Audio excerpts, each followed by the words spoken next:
You're listening to LeaderCast, episode 172.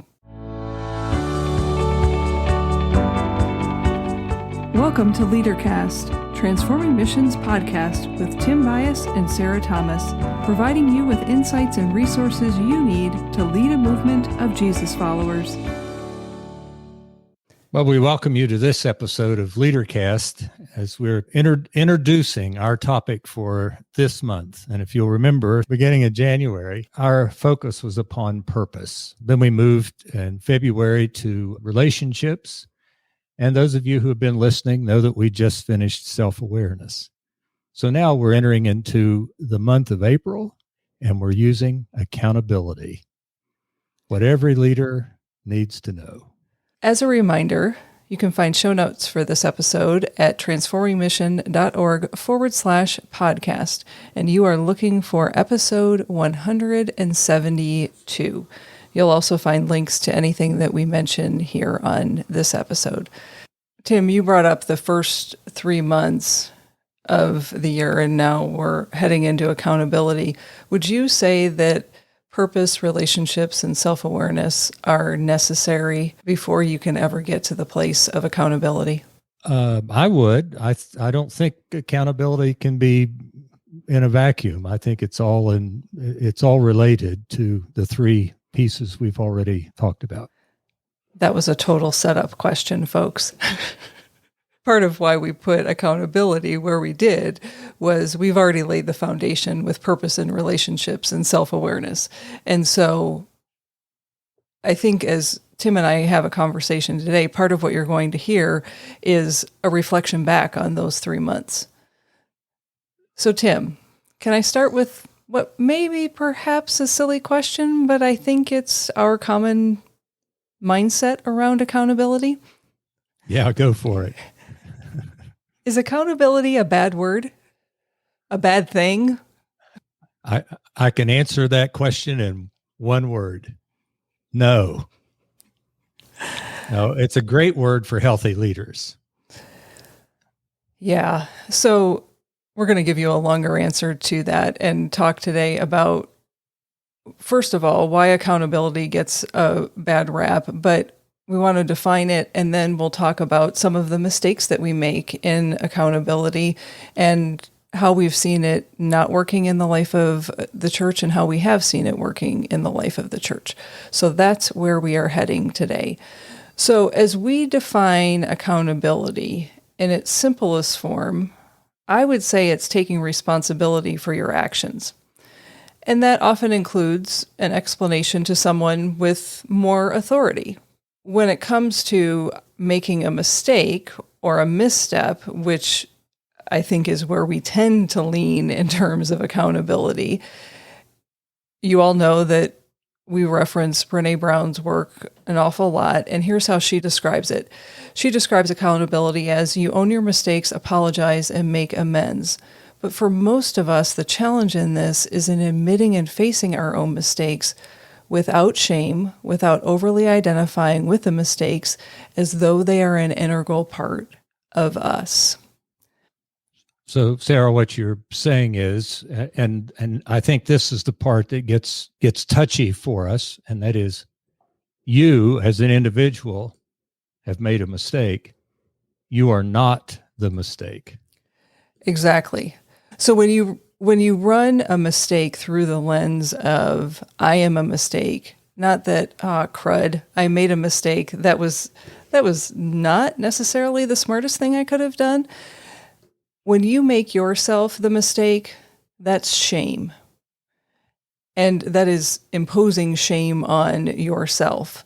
Now, we've all experienced other people doing that to us. I mean, in a really raw and horrible form.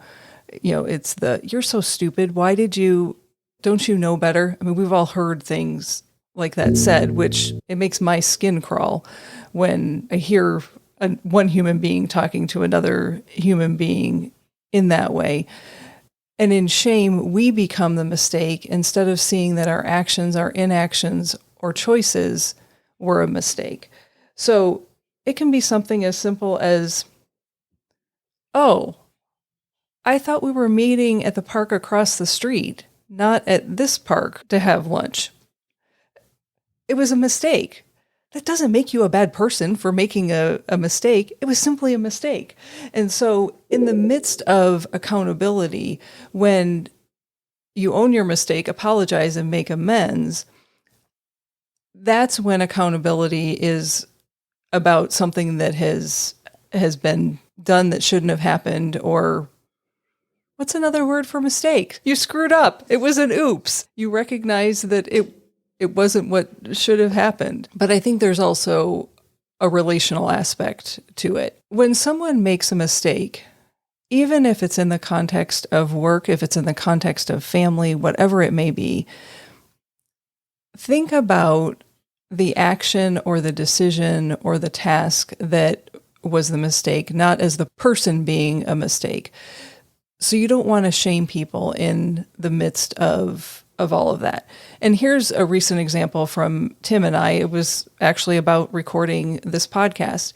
This week, actually, I think it was at the end of last week, Tim said, "Have we recorded the episode for the first part of April?" And he thought that we had, and I thought that we hadn't. And as it turned out, we hadn't. We hadn't even written this episode. And so I said, okay, I'll get it written by Wednesday, and we can record on Thursday afternoon.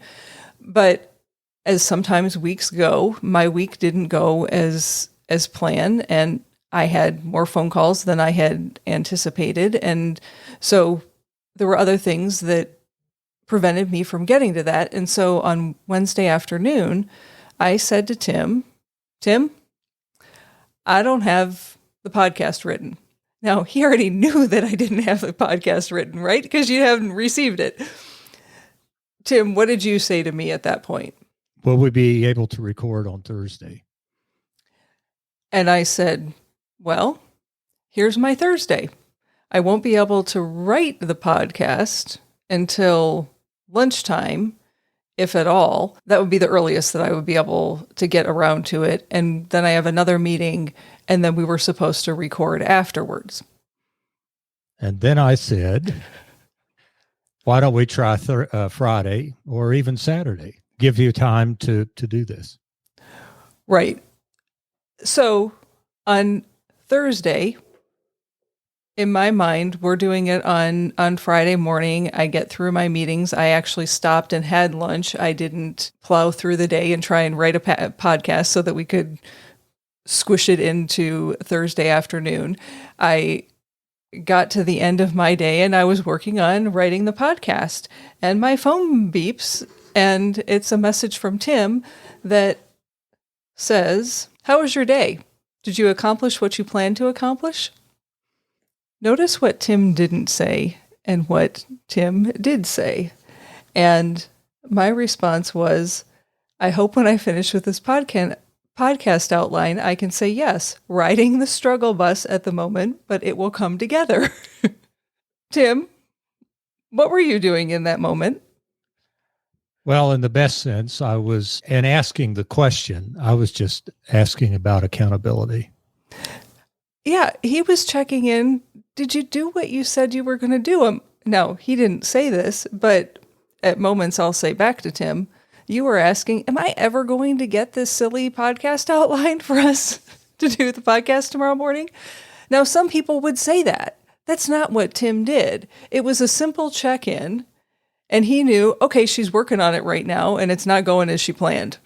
Yeah. So what was in my mind was not, when's Sarah going to get this done? That was not there. What was there was, you said you could work on it on Thursday, and I was just checking to see if you'd gotten that. Now, part of the reason we've put accountability where we have in this now number 4 in the list that we've done this year is, if we didn't have a healthy relationship, or if we didn't understand the direction we were going, and if I hadn't grown in some self-awareness, I may have been asking that question in a different way, or I may have even been angry. I don't know if that would have been, but so all those bring together a healthy accountability. Just asking the question is a way of participating in accountability, which allows you to be who you need to be and be accountable. Right. And how many times, Tim, have I said to you things like, it's on my list, jumping back to last month, I know how I get things done is by making lists. And so if it's at the top of the list, that means that it's the next thing that's going to happen. If it's on the list, it's on my radar and it's going to happen, but no, don't expect it from me immediately. I know that about myself, and because Tim and I have worked together long enough, part of how I received his text was, okay, did you get the things checked off? Not just this, but yes, this that you wanted to today, because it's just been one of those weeks. Sometimes we all have. It's obvious, Sarah, that you got it done because you've written this episode and we're recording it right now. Otherwise, you wouldn't have an episode for April. So let's shift a little bit and talk about. I hope that what we've just given you is a good example of how accountability can happen and how it can be a good thing, and it's not a threatening thing. It's not even when mistakes happen. It's just, it can be as simple as the casual check-in with people to see how people are doing and where things are at. So can we have a conversation about what's good about accountability? Sure. Let's do that. Sarah, I think you'll add something to this, but accountability means there's clarity and there's responsibility. You know what needs to be done and you take responsibility to do it. Yeah. Let's just pause there for a second, because this is where we screw up accountability from the get-go. We're not clear about what needs to get done, and we're not clear about who's getting it done. And so we try to hold people responsible for something. Take the scenario that Tim and I just gave you. What if we got to Wednesday and we both looked at one another and said, "Did you write the podcast outline?" At that point, we wouldn't have been clear about who was getting the task done. And we probably would have been frustrated because I thought you were doing it. What do you mean I'm supposed to be doing it?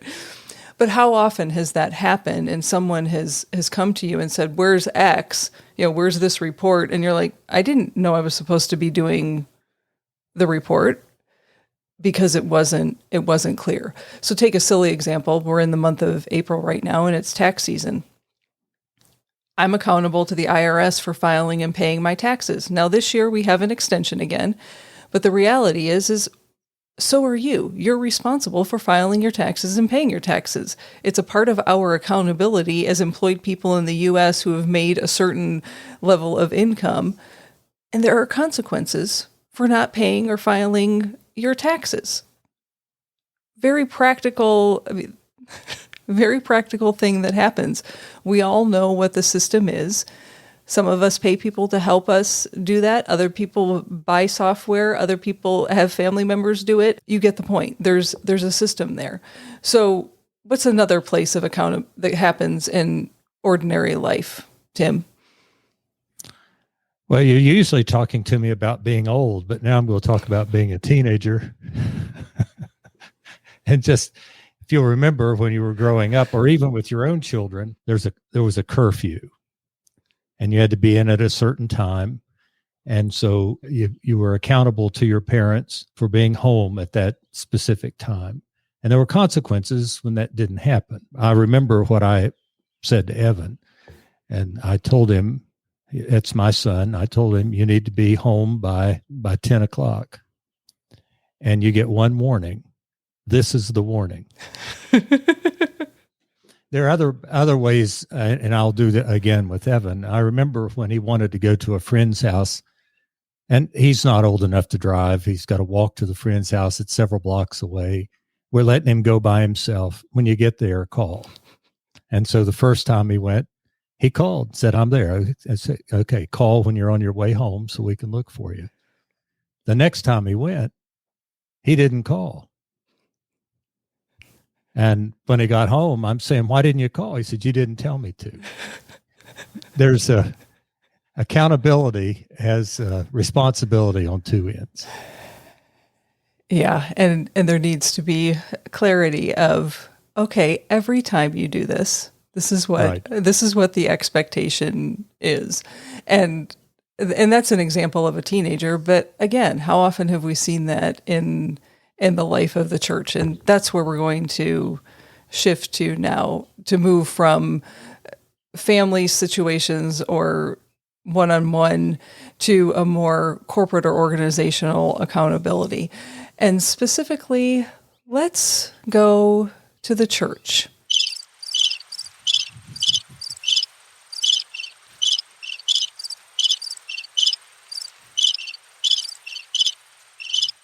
Yes, friends, you heard crickets for a reason. Because, oh my goodness, we struggle with this in the life of the church. And there is no reason that we should be struggling with it. Because at the end of the day, I truly see accountability as something that can build us up and help us to become the people that God has created us to be.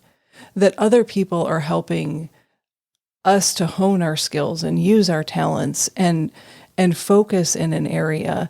And maybe I have a limited view, and I don't want this to be a negative Nelly podcast, but I don't think that this is an area that we do well in the life of the church. So push back on me, Tim. Well, it's hard to push back when I agree, but the struggle for me is that when we think about accountability, even in the church, we don't think about it in a corporate way, in a communal kind of way. Immediately, when we talk about accountability in the church, we've got accountability groups. We've got people who are going to hold us personally accountable for our behaviors or our actions, and that's all based upon something that we've imposed upon ourselves. But accountability in the church means that I'm going to say it this way. This is something that we talk about. I've learned much from you, Sarah, is that Brene Brown says clear is kind, and being clear about something. We have replaced, this is my opinion, we've replaced clarity in the church and kindness in the church with being nice. So we don't want to offend someone. We don't want to hurt somebody's feelings. We're afraid that they may go off and do whatever. Accountability can be done with kindness, but accountability is not being nice. Accountability is helping us be clear and helping us move forward. So that's what you're talking about. And I think our fear in this, and I'll go back to where we started. I think part of our fear in this is that we're not sure about our relationships. We're not even sure about our purpose. And if we don't have a strong, healthy self-awareness, how can we look at one another and help us become more who God would create us to be? So that's really what I was thinking as you were talking there. Yeah, and I think what I would add to what you were saying is, and it might just be a different way of looking at it, another thing that we're not clear on is what we truly value. So let's play for a minute in terms of the idea of being kind to one another. What does kindness look like? I would say that kindness looks like if I have missed something that is a cultural difference and offended someone, kindness looks like pulling me aside and saying, "Sarah, do you know what you did? Did you see that?" You don't have to call me out in the middle of a group, but you can pull me aside and say, I think you need to be aware of. Kindness also looks like celebrating people's successes. Kindness looks like checking on people when they're sick. You might also call this love. But if we're not clear on what does it look like, people don't know what they're looking for. And so we all make up different ways. We think that we know what kindness is. And Tim, as you named it, it gets minimized down to being nice. So in my example, instead of coming to me when I've stepped in a pile of doo-doo and done something that I didn't recognize that I was doing, you don't say anything and you sit there and wring your hands, and then you leave the meeting that we've been in and you go out in the parking lot and have a conversation about it. Oh, no, not the parking lot meeting. there's nothing kind, loving about that. But you think that you're being nice because you're not coming to me and confronting me on that. And what I would say at that point is what we really don't like in that moment is the feeling that we're feeling, and that feeling that we are feeling is vulnerability. And when we haven't practiced, I'm going to again use dare to lead language, rumbling with vulnerability, we have a really hard time stepping into that because we don't like the emotion that we are experiencing. And so what do? We avoid it. And it disintegrates down from we are a church who loves God and loves one another to being nice, which means there's not love because there isn't relationship, because there's not conversation about the good things, the hard things, and the challenging things in our world, and what God might be saying to us in the midst of that. And you nailed it, Tim. And all of that is based in relationships. You can't do it if there isn't relationship there. And so we have to take that time, and I'll come down off my soapbox after this sentence. We have to take the time to build those relationships and to get clear about what are the expectations and what do we mean when we're talking about, and I'm just playing with loving God and loving our neighbor because it's something that I hope that we are doing. And it's also something that's very common in our local churches. And we're really fuzzy about what that looks like.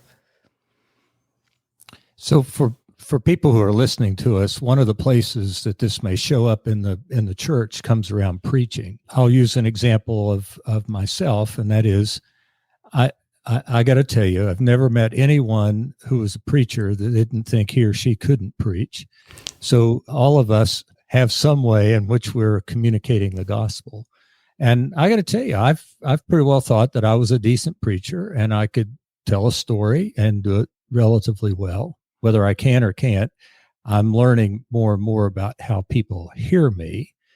And I remember being in a series of meetings where I was actually using the same sermon because it was a different group each evening that we were doing this. And I remember, Sarah, you pointing out to me with kindness that all of your illustrations are male illustrations. And honestly, I had not paid attention to that. They were just good stories, but they were all and they male, were good stories. but they were all male oriented. And I think I can say that was the first meeting I think we had. So I can honestly say the next meeting I changed, and we went to a different illustrations. But the main illustration was because of a woman who had made a difference. And so the sermon, it didn't hurt the sermon. In fact, it made the sermon better. But what was going on at that point was just being held accountable to who I say I want to be, and you raising that with me to say, do you realize that all of your illustrations are male oriented? That is something very simple that happens on a weekly basis. And if we don't have people who are around us just saying to us, this is how this is received, this is how I'm receiving it. It's a good sermon. So shaking a hand at the door and saying it was a good sermon today, preacher, doesn't help the preacher a whole lot. Sometimes it is, did you realize that when you said this is the way it came across? Right. And I remember that conversation with you, and part of what I know and appreciate about you is your value of, I'm going to use this word, you probably wouldn't say it this way, your value of diversity. And so recognizing who you are and the things that are important to you, I went, wait, it was all the same. How did we get there? It was relationship. It's relationship, right? That's how we got there. But if I didn't know, well, let me just stop and ask, how would you express that, Tim, in terms of diverse perspectives, what would you say that is for you? I don't want to put words in your mouth. I'm not sure what you're looking for, but the way I would say it is that everybody around me is a part of who I am. And so it's out of those relationships, I begin to be who I am. And if I don't have somebody in that instance helping me see, yeah, you say that, but you've just left out a whole group of people. I can't live into that value like I want to. Yeah, and maybe that's what I'm hitting on. I know that that's one of your values, to value all of the people around you. And I knew that in that moment, I would want to know if I had done something like that. So we've given you a couple of examples. And let me say again, here's what tends to happen. What tends to happen instead of stepping into accountability is people start complaining. There's back channeling. You have the meeting after the meeting. We've already mentioned the parking lot meeting. Why does that happen? It happens because there isn't clarity about what needs to be done and who's going to do it. There are assumptions that get made, or you stay in the land of wishy-washy, as I call it. Or at worst, everything that needs to get done, you assume that it's the pastor's responsibility to do it. After all, she's getting paid. I'm just a volunteer. Ugh. So we have examples of how to address this. Tim, you want to give us one of those examples from Scripture? Well, I was getting ready to say, you're talking about our scriptural example, and that would come from Matthew, the 18th chapter. And it just lays it out that you go to a person and talk about what needs to be talked about. If that doesn't work, you can take somebody with you. But the whole point in all of that is relationship, the accountability of keeping a relationship together in terms of how you address what needs to be addressed. So the point isn't about pointing out someone's sin. The point is about restoring the relationship where somebody's missed the mark. Yeah, I because this is a podcast, they can't see me smile. It may be a whole lot more fun to point out the sin, but the Christian thing, to be a Jesus follower, it's to keep the relationship intact. And because that's what's important is our relationships with one another, loving God, loving our neighbor. Yeah, so let's give a couple more examples of what people can do in just practical ways of setting up an ethos, a culture of accountability. Whenever, and I've done this more now that we've been on Zoom and facilitating things in digital ways instead of in-person ways, it would work in person just as effectively. As I send folks often to their breakout rooms on Zoom, I will often say to them, can someone say back to me what you're heading into the room to do? Because if they come back and have had a different conversation, or 4 different conversations, we're going to be having a conversation that's all over the place and nobody's going to know what is happening. So it's a very simple way of acknowledging, okay, this is what we agreed to do. Just say it back to me. Are we clear about it? And inevitably somebody goes, oh, okay. I thought it was this. Now I'm clear, because everybody else is shaking their heads yes, and I was the one that was off. Another way to do it is, if it's a group or a team, ask people to tell you their part and what the deadline is. Another one is to clarify what support is needed. We alluded to this at the very beginning when Tim and I were talking about me writing the podcast outline. I think in there, and maybe I put it in there because, Tim, you say it to me all the time, what do you need from me? So clarify the support that is needed. If you're holding someone accountable, if there is a task to be done and accountability is in the midst of it, clarify what they need. What support is needed to make sure that happens? I think we've probably already said this one, but I'll say it again. Demystify the assumptions being made. What I'm thinking is it's really about the assumptions. Oh, you're assuming that everybody is thinking the same way that you're thinking. And the reality is we all think in different ways because we all have different experiences. We all have different values. And so it's all getting filtered through a different lens. And so just name, what are you assuming? What assumption are you making here? Ask the question. And then finally, remember that accountability is not only about the times that mistakes are being made. Accountability is also about when things get done, you pause and you acknowledge and you celebrate.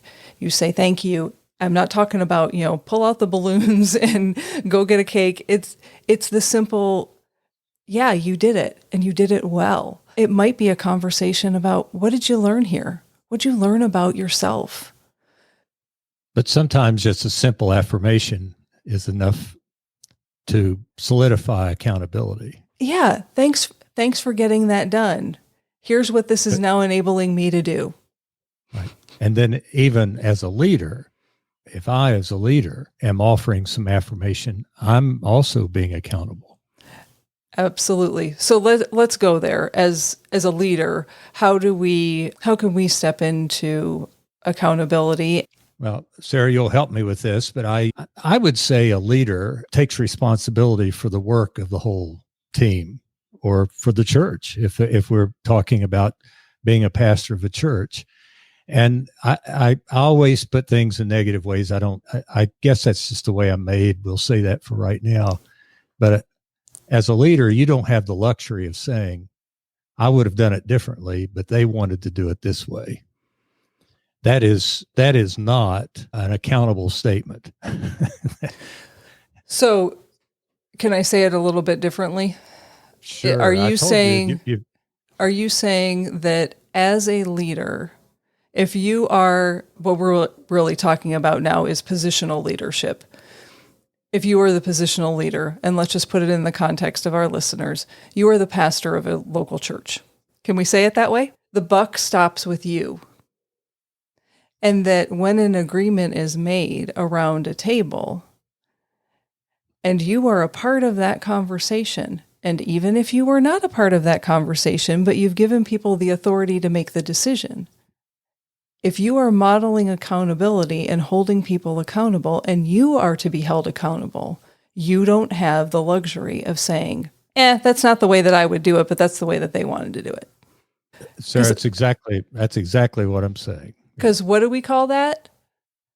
Throwing people under the bus. So scapegoating. In the work of the church, and we've got different people who do different things. Somebody doesn't do something, and whatever it is, the project or the ministry doesn't work. You as the leader ultimately are responsible. And part of what we've already talked about, even on this podcast, that maybe as being a responsible leader, you're asking, what is it that you need from me to do what you need to do?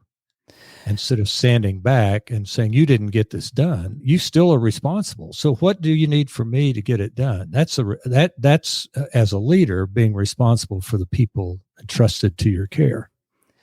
Yeah. And I would say often when things don't go the way that they're supposed to go, it's because people didn't have the time or the resources, whether it's people, whether it's, the tools to be able to get the job done. I truly believe that most people want things to be done well and they want to be successful. I don't think most people set out saying, oh, this is going to be a failure. Let's make it fail. That's just not how we're wired. But if you don't have the resources or you don't have the time to be able to tend to the task, then you haven't asked that question that you just pointed to, Tim, has often not been asked. No, what do I need? I need time and I need space. I need you to take this off my plate so that I can focus on this. And what ends up happening is two things end up not going well because they've had to divide their time between something instead of saying, you know what, which of these is priority? Because I can only do one. And as a leader, receiving that as feedback around, there's too much here. I can't make it all happen.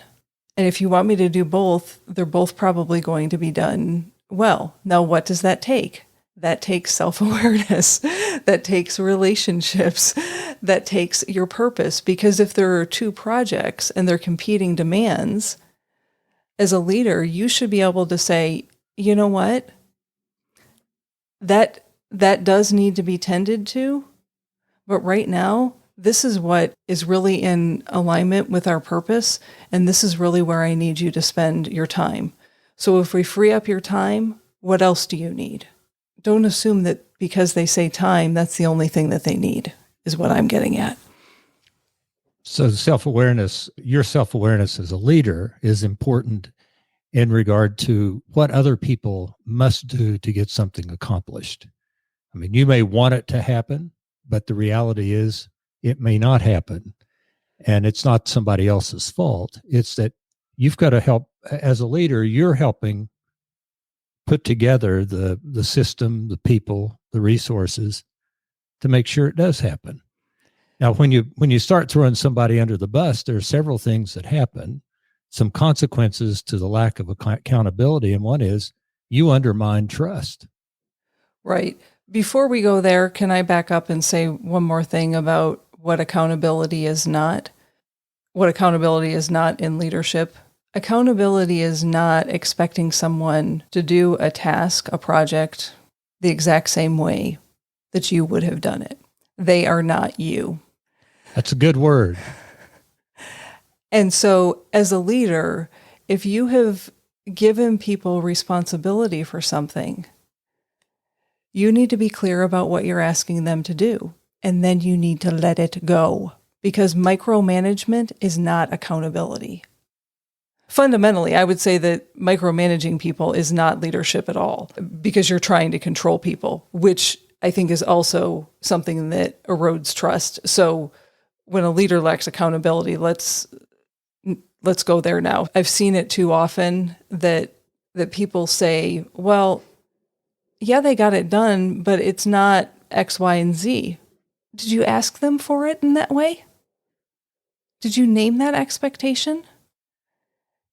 Or is this because they didn't do it exactly the way that you would do it? That's your problem. That's not their problem. That's one of those assumptions you're talking about. Yes. We don't need to spend a lot of time on the consequences of lack of responsibility. But one of them is, I mean, we all know that the followers, people want in their leader someone they can trust. And lack of accountability immediately erodes trust. And I've heard some pastors say, well, the people just don't respect me. Well, lack of accountability will bring disrespect, because if they can't trust you, they're not going to respect. And when you aren't trustworthy, you're actually saying to the people around you, especially if you throw them under the bus, is that there's not a whole lot of value to you. I mean, it's not a matter of somebody making a mistake. You're actually saying to somebody, you are a mistake. Right. Right. And that's the part of the reason we started where we did. I think the best way for a church and people in the church to be accountable is that their leader is a model of accountability, is an example. But if you lack the accountability, you set a poor example, and the people around you will take their cue from you. So everything's lax, and no one is doing anything that absolutely needs to be the way it's done. So people get frustrated, blaming takes place, and they move the focus away from the purpose to whose fault it is when it doesn't get taken care of. Yeah. So now we're back into the world of shaming and blaming, and that's just not at all what accountability is about. So I think you got one more thing, Tim, that when a leader lacks accountability, what happens? Well, it creates resentment and in those relationships within the church. And so when it creates resentment, nobody at that point is willing to give feedback or receive feedback in a positive way. The feedback is usually something that's very negative, and it's not even feedback to be helpful.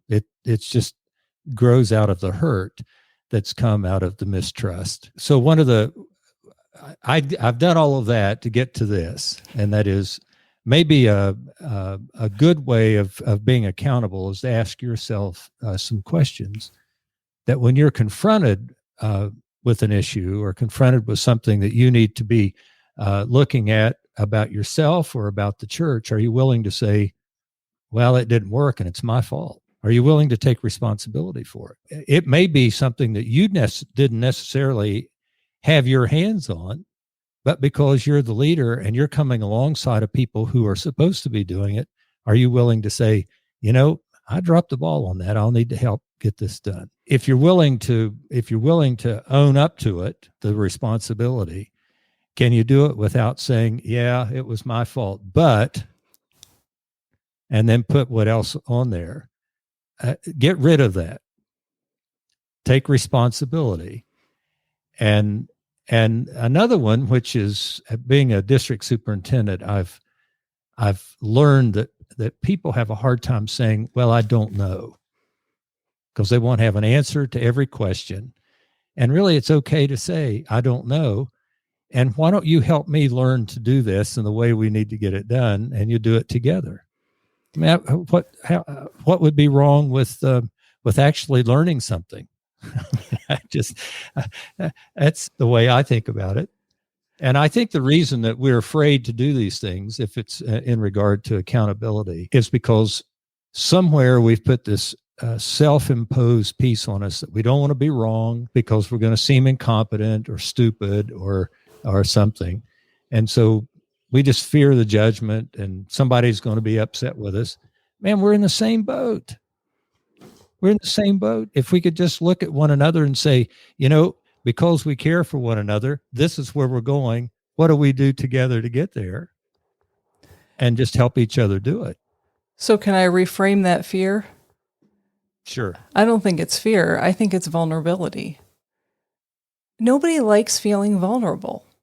It gives us an uneasy feeling, even with people that we know well and even with people that we respect. There can be vulnerability in these moments because, I am showing you that I don't know everything. Are you going to think that I'm not a leader because I don't know everything? No. You know what the number one thing that people who follow want? They want their leaders to ask for their help. They don't expect you to know everything.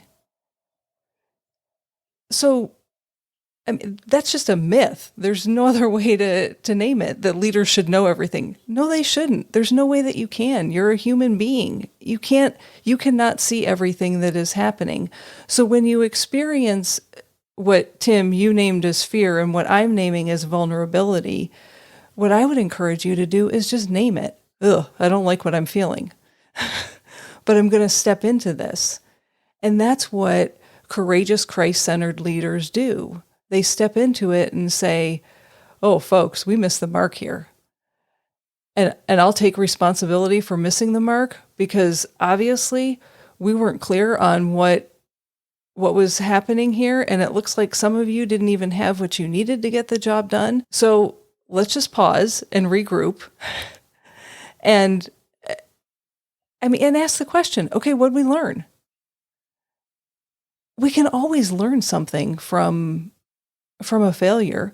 Now, some failures, when they're really hard ones, it might not be immediately. You might have to wait 6 months to be able to say, so remember when? But there's always learning, and that's how you grow as a leader. So you've just shifted now from being a positional leader to being a transformational leader. Well, maybe I did. And my point to that is that's really what accountability helps us become. In the end, simply remember that accountability is about doing what you say you'll do. And one of the very simple ways that I try to model accountability with folks is in coaching conversations. And so we'll get to the end of our phone call and someone has identified what their next step is. And I'll ask again, so what's your next step? for the sole purpose of having folks verbalize it, because when we say things out loud, it becomes clearer. And then I'll follow it up with the question of, so when are you going to get that done by? And it can be as simple as, I need to make a phone call. Okay, when are you going to make that phone call by? And who's going to hold you accountable for doing it? And I have yet, now I'm saying this, and so it'll probably happen, I have yet to have someone say to me, well, no one's going to hold me accountable for doing that. There's always someone that people think of that they can say, you know what, I'll say to this person, can you ask me by the end of the week if I've made that phone call? And they do it because they've just shared with someone, here's how I need your support to make sure that I get this done because it's important. You're involving people in your life and in your leadership and showing them that you need support and you need accountability too. It's a two-way street. So Tim, what final word do you have to offer about accountability? This is where you say, Sarah, when are you going to edit this podcast? Honestly, when we're aware of what people need from us as leaders, and we're willing to be vulnerable and take the feedback that people give to us out of their kindness so that we can become more who God has created us to be, then we become more the leaders that are needed at this time and place. But it's all based on relationship, the purpose, self-awareness, and now just being responsible for who we're supposed to be. When it comes to accountability, I think the first question that I want you to think about is simply take a minute and reflect on how effective are you at holding others accountable and being held accountable. Again, that two-way street. And then these next three questions are really about helping you to get clarity about setting up accountability structures within the work that you are doing. And these may sound kind of formal. They'll become less formal if you're simply talking about getting something done around the house, with family, with your children. It may become more formalized if you're talking about committee work in the life of the church or a group that you are accountable to in relationships. So the first question is, who owns the task? Who has the responsibility for the task? Now, you've heard Tim say the leader is ultimately the one, but in this question, what I'm asking is, who's getting the work done? Who owns the responsibility for that? And then ask the question, do they have the authority to be held accountable? Silly example on that one. Don't ask me, Sarah, to be held accountable for making pastoral appointments because I don't have the authority to do that. The other person on this podcast with me is a part of the group of people who does that work. So it wouldn't make any sense to say, Sarah, what appointments have you made to X, Y, and Z? I don't have the authority to do that. And I'm joking and I'm making a ridiculous example for a reason. We mess this up all the time. So don't skip over this question too quickly. The next question is, do we agree that they are set up for success? In other words, do they have the time, the resources, the clarity to be able to get the job done? Last question is, are the steps to completion clear? In other words, what is a finished product? What does an end goal look like? Failure to name what that end goal is going to result in confusion. So get clear on what being done actually looks like. Once again, as a reminder, you can find show notes for this episode at transformingmission.org/podcast. You're looking for episode 172. To go directly to this episode, simply go to transformingmission.org/172. And remember, who you are is how you lead. Bye for now.